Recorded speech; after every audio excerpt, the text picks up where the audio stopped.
Welcome. Thank you for sharing Advent devotions with us here at Lansing United. We are grateful to Kate Bowler and the crew at Everything Happens for sharing their devotional series, The Weary World Rejoices. Kate and her team have created resources for you and yours to explore the season of Advent together. And the best part, everything is absolutely free. Click on the links below to access your guide and additional music playlists. If you are looking for more, you can go deeper with links to podcasts with rich content and conversations. For those of you that are unfamiliar with devotions, a devotion is simply taking some time each day to spend intentionally with God, sharing prayers with God, and listening for what God might say to us. We listen not only in silence, but through the scriptures that tell us how people from centuries past heard God's voice in their life. Together at Lansing United, we've been talking about how we worship God both individually and as a group. It's not something we do only on Sundays, but every day. Devotions are a part of worship at home.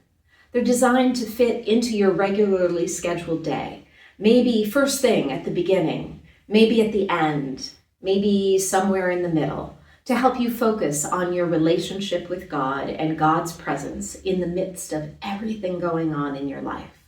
We hope you will listen with us for God's love, God's guidance, and that you'll feel the presence of God wherever you might be in your life. We also invite you to join us to worship on Sunday mornings at 9:30 a.m. Eastern Standard Time. Join us in the sanctuary at 32 Brickyard Road, Lansing, New York, or on the live stream here on YouTube. Hit the subscribe button and you'll know whenever another service drops. Kate shares in her intro, "For the days are coming, say the prophets of old. The days are coming, declares the Lord, when I will fulfill the good promise, the promise of truth, compassion, restoration, and justice." These 4 promises are how we will orient this daily devotional guide. They will serve as guiding themes, pulling us toward a future that we can only glimpse. But it is a future that will turn everything upside down, or maybe right side up. Everything wrong will be made right. Everything bad will be made good. Everything devoid of love will be filled. The weary world rejoices. Let's listen together. Amen. Advent Day 12, the answer to the question. Finally, all of you, be like-minded, be sympathetic, love one another, be compassionate and humble. Do not repay evil with evil or insult with insult.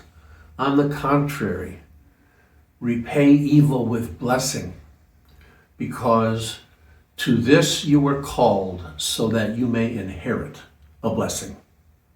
1 Peter chapter 3. Father Greg Boyle of Homeboy Industries wouldn't like it very much if I called him a saint, so I'll just keep it between you and me. He thinks that makes the work he does in the world seem too unattainable for the rest of us to participate in. He works among gang members in Los Angeles to reconnect them to wholeness through the training, employment, and multiple supports that his worldwide rehabilitation program offers. He says, all we're asked to do is to be in the world who God is. Certainly compassion was the wallpaper of Jesus' soul, the contour of his heart. It was who he was. I heard someone say once, just assume the answer to every question is compassion. It's a fun game to take Father Boyle's answer to every question seriously. Like, what do we do about so-and-so who's driving me crazy? The answer, compassion.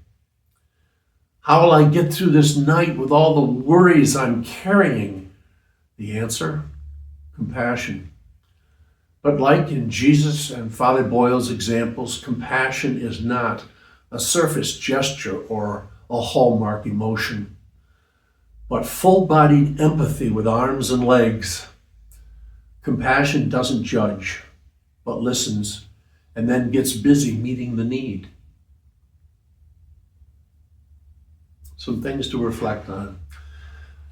What question or worry is spinning around in your mind right now? Imagine that the answer is compassion. How does that sit with you?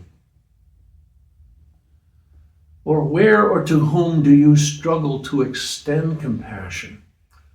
And why do you think that is?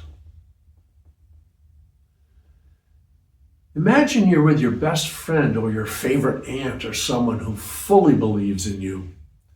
How do they extend compassion to you? How can you try this week to extend compassion like that to others? Just assume the answer to every question is compassion. And now a blessing for compassion for all.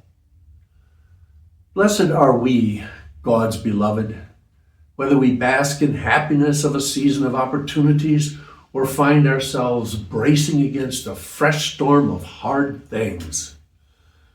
Blessed are you who are sad and sore, waiting for the next breath to come more easily. You are here. You are loved. Blessed are you who carry your joy openly in the happiness of longings fulfilled. You are here. And you are loved.